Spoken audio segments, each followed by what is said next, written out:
10 femmes qui n'entreront pas au paradis. Certaines musulmanes, bien que pratiquantes, commettent des actes qui peuvent les priver de la miséricorde d'Allah. Ces actes, parfois banalisés ou imités, sont pourtant graves et peuvent mener en enfer.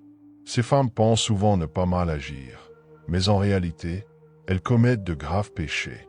Cependant, Allah est le plus miséricordieux, et pour éviter ces erreurs, il est impératif de se repentir sincèrement et de s'engager à ne plus les reproduire. Le prophète, sur lui la paix et le salut, a dit « J'ai vu que la majorité des habitants de l'enfer sont des femmes. » Cela devrait nous alerter car, comme nous le savons, le nombre de femmes dans le monde dépasse celui des hommes. 1. Les tatoueurs et ceux qui se font tatouer. Le prophète, paix et salut sur lui, a dit « Allah a maudit les femmes qui tatouent et celles qui se font tatouer, ainsi que celles qui s'épilent les sourcils ou modifient leurs dents pour embellir leur apparence et celles qui altèrent la création d'Allah. » Aujourd'hui, de nombreuses femmes se font tatouer, que ce soit de façon permanente ou temporaire, pensant que cela les rendra plus attirantes. Ces pratiques, souvent influencées par des cultures étrangères, sont strictement interdites. Pire encore, les tatouages peuvent provoquer de graves maladies, comme le cancer de la peau, et leur retrait est extrêmement difficile. 2. Les femmes qui s'épilent les sourcils. Le même hadith mentionne également celles qui modifient leurs sourcils, soit en les épilant à la cire, soit en les remodelant. Cela inclut celles qui le font elles-mêmes ou qui demandent à quelqu'un de le faire pour elles. Ces pratiques, influencées par l'Occident, sont une altération de la création divine. Souvenez-vous, mes sœurs, que la vraie beauté réside dans la moralité et les bonnes actions, et non dans l'apparence physique. 3. Les femmes qui modifient leurs dents. Certaines femmes demandent à leur dentiste de limer ou d'espacer leurs dents pour des raisons esthétiques.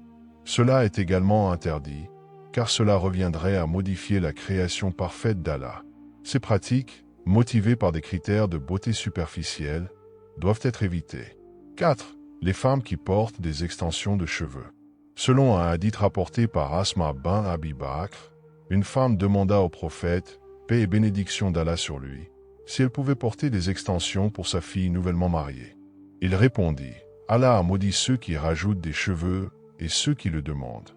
Cela inclut le port de perruques ou d'extensions, qui modifient l'apparence naturelle qu'Allah nous a donnée.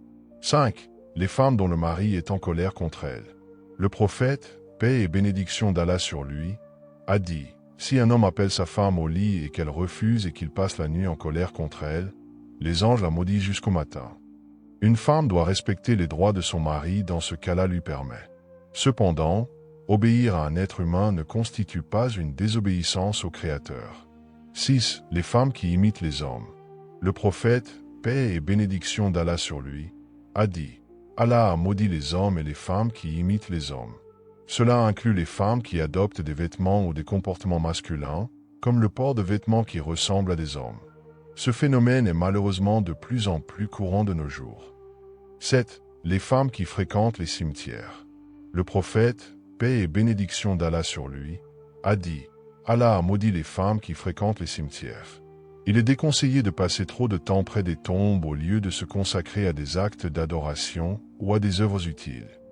Les visites doivent être rares et effectuées dans un esprit de réminiscence de l'au-delà. 8. Les pleureuses.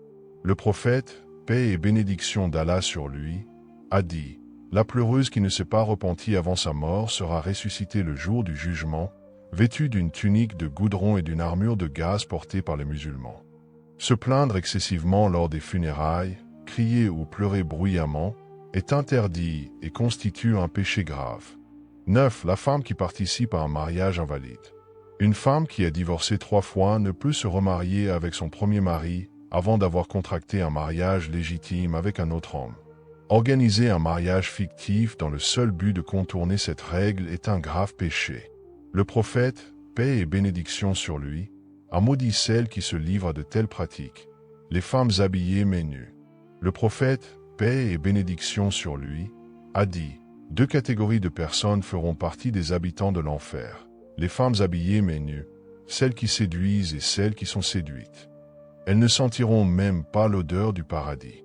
Cela concerne les femmes qui portent des vêtements provoquants ou trop révélateurs, mettant en valeur leur forme. Mes sœurs en islam, Rappelons-nous que la vraie beauté est celle de l'âme et de la foi. Le prophète, paix et bénédiction d'Allah sur lui, a conseillé aux femmes de multiplier les présages et de demander pardon, car elle a constaté qu'elles étaient majoritaires parmi les habitants de l'enfer. Que Allah nous guide et nous protège.